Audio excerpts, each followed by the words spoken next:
Hi, my name is Bowen Zhou, and today I'm going to talk about my graduation project.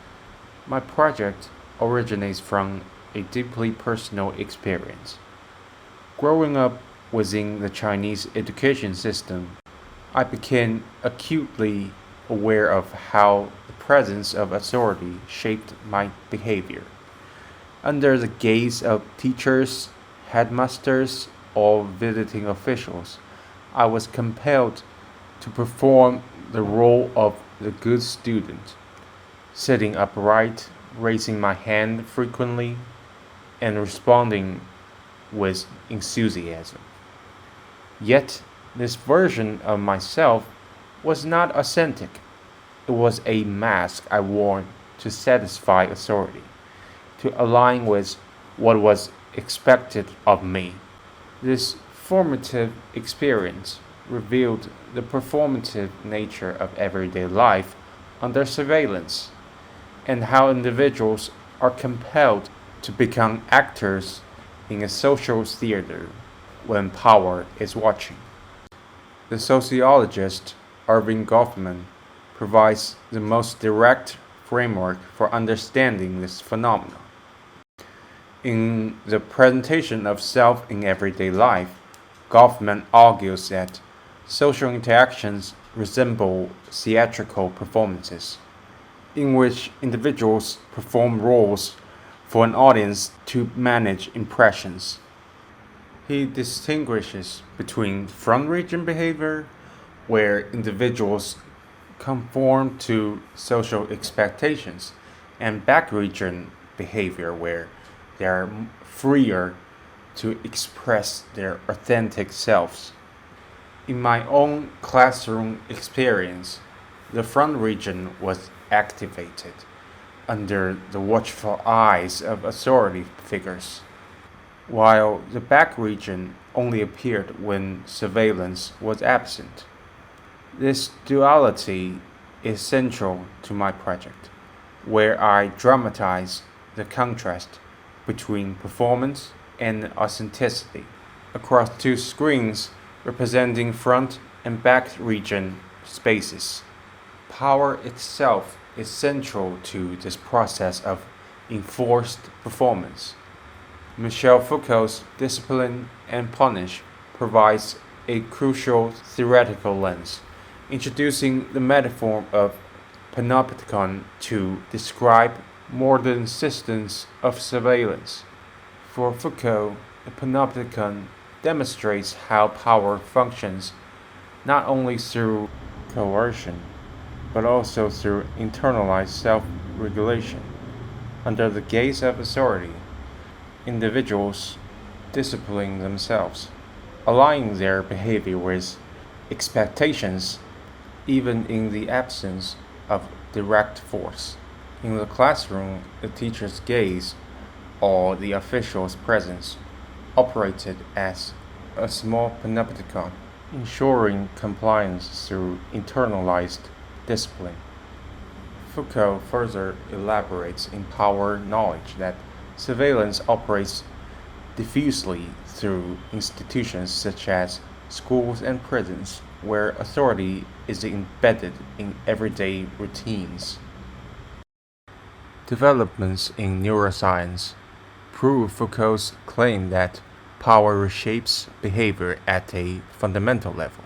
Keltner and Opie demonstrate that power alters neural circuits, reducing individuals' capacity for thinking from other perspectives and shifting the brain's focus towards goal-oriented control. In my project, the protagonist's anxious conflict between performance and authenticity embodies this neurological burden, the cognitive dysfunction of being both seen and judged. While Goffman and Foucault provide fundamental perspectives, other theorists expand the discourse on performance and surveillance. Judith Butler, in Gender Trouble, extends Goffman's dramaturgical model to argue that identity itself is constructed through repeated performances regulated by social norms. For Butler, performance is not simply strategic, it actually makes us who we are. Althusser adds another layer showing how institutions like schools held us into roles through rituals and recognition. And this connects directly to my project. My protagonist becomes a subject only because he reacts to the audience's gaze and their expectations. The idea of spectacle is also key for my work. Guy Debord's Society of Spectacle says that modern life is dominated by appearances, where relationships are shaped by images and representations. Jane Baudrillard pushes this further with simulacra and simulation, arguing that in the end the representation doesn't just stand for reality, it replaces reality. In my project, the protagonist's performance isn't just a show of compliance, it becomes the only reality that the others see.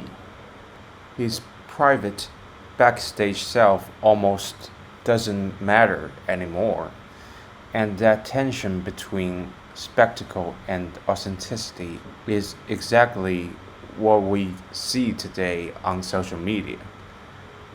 People performing constantly in ways that blur the line between real and staged. Artists have really played a big role in shaping how I think about the project. Take Bruce Naumann's Clown Torture, for example. In that work, the performer is stuck repeating ridiculous actions over and over while being watched. For me, it captures the sense of anxiety and absurdity that comes with being under constant observation. I drew from that when I was thinking about how my protagonist behaves under the audience's gaze. Then there's Dan Graham's present continuous past. I find it fascinating because it literally puts the audience into the system of surveillance. With the mirrors and delayed video, people can't just be passive viewers, they become both watcher and the watched. This had a huge influence on my decision to structure my project with two screens representing the front stage and the backstage so that the audience can't escape being part of the dynamic. They are not only judging the performance but also implicated in the act of looking. Gillian Waring's Confess All on Video also shaped my thinking. What struck me was how the work forces people to reveal themselves under the pressure of being recorded. There's this tension between honesty and performance, because even in confession, people edit themselves for the gaze of the camera. That really connects to my idea of the protagonist switching roles under surveillance. He is revealing something, but it's never clear if it's authentic or just another mask. Raphael Lozano Hammer's surface tension makes me even sharper. The giant eye that follows the viewer around turns them into the ones who hold the power, but also reminds them of their vulnerability. This directly inspired my interest in the audience's power over the work itself. In my installation, the audience isn't neutral. They bring judgment, expectations, and evaluation. That's what gives the gaze its weight. I also looked at Sophie Carley, whose works often involve surveillance, secrets, and ethics of looking. In pieces like Suit Venetian, where she followed strangers, Carly makes people ask who gets to watch and who gets to control the narrative. That influenced my decision to let the audience feel both empowered and uncomfortable in their role. Finally, Marina Abramovich's The Artist is Present was a big reference. Her use of endurance and direct eye contact with the audience turns viewers into participants. They don't just consume the work, they shape it with their reactions. That kind of exchange of power between audience and the performer inspired me to make the viewer's presence a trigger for my protagonist performance. When I started to think about how I translate all these theories into an artwork, I knew I wanted to feel lived, embodied, and theatrical. That's why the physical installation itself became a big part of my research process. Instead of just showing a single video on a flat screen, I built a wooden frame and draped it with shiny red curtains. I wanted the whole structure to echo the feeling of a small theater, something playful but also a little uncanny. Using wood gave it weight and presence, as if it were a stage that had been carried into the gallery. And the red curtains signal performance immediately. They tell the audience that they are about to witness a show. This wasn't just decoration, it was a deliberate decision to frame everything as a theater. Because my project is precisely about how we perform when we are being watched. Even the title I choose, View and Veil, is part of this staging. The word view highlights the act of looking, and the word veil suggests concealment, what is hidden behind the curtain. The title points directly to the tension between what is shown and what is suppressed, between performance and authenticity. At the center of the stage are two screens. They play very different roles. One represents the front stage, the place where the protagonist must put on a show under the audience's gaze. The other represents the backstage, where the character can retreat and let out his frustrations. I designed it this way because I wanted the audience themselves to be caught in a decision. They can choose to watch the polished performance, or they can turn to see what happens behind the curtain. In doing so, they don't just consume the work passively, they become complicit in shaping it. Their gaze determines which side of the protagonist exists in that moment. In other words, they hold the very power I am critiquing. The video that plays across these screens is structured in four symbolic scenes. The first scene is rooted in my personal memory. I sit in a classroom, surrounded by people who are all staring at me. This comes from my own experience in school in China, where authority figures like teachers or headmasters shaped how I performed myself. I was expected to be the good student, and I learned to play the role under their watchful eyes. In this scene, the weight of those stares fills the frame, capturing the suffocating pressure of being the focus of authority. The second scene shifts to the sky. Here I appear to be flying, which might suggest freedom at first glance, but the supposed liberation is quickly undermined. Around me floating countless giant eyes, staring from every direction. In the middle of the scene, a plastic mask of my own face drifts towards me.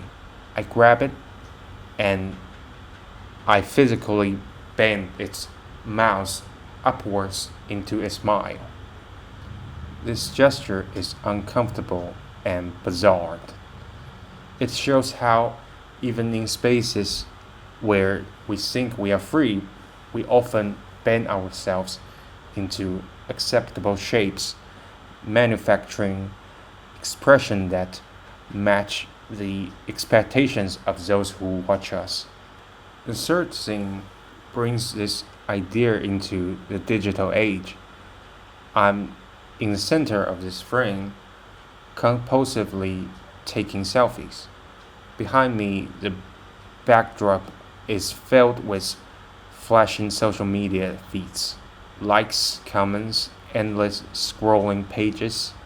Here, there's no single authority figure like teacher or parent. Instead, the gaze comes from everywhere and nowhere at once, from the diffuse audience of digital culture. In this world, performance is rewarded through metrics: how many likes, how many shares. But the effect is the same as the earlier scenes. The self is staged, adjusted, and pressured by the expectation of others. The final scene is the most surreal. I fall into a giant Tetris-like machine, dropping from above into a grid. In the background, there are these monsters' eyes, watching silently. As I fall, I slot into place alongside other little figures, all of us striking the same pose. And then, like in the video game, we are erased. We vanish into the system, standardized, normalized, and ultimately discarded. This ending is important for me because it shows the full circle. Performance begins with pressure, shifts into adaptation, becomes self-surveillance, and ends in erasure. It's a commentary on how individuals can lose their uniqueness under the heavy gaze of collective judgment. But my research didn't stop at building installation or editing video. The most revealing part actually came when I showed the piece in an exhibition setting. While standing next to my work, I found myself naturally explaining it to the visitors. What surprised me was how the audience then started to perform for me. They smiled, they nodded, they said they understood. They praised the concept even when it was clear. Some of them just didn't want to stay there that long. The visitors were performing the role of a good audience, giving me what I seemed to want. It blurred the line between the artwork and reality. In the end, the work aims to highlight the absurdity, the anxiety, and the inevitability of performance under surveillance. We can complain, we can resist, we can adapt, but the gaze is always there, shaping how we appear. The installation doesn't offer an easy way out, but it does make the mechanism visible. And by making it visible, I hope it creates a space where we can reflect on the roles we play, the mask we wear, and the power structures that script our performances. And that's all. Thank you.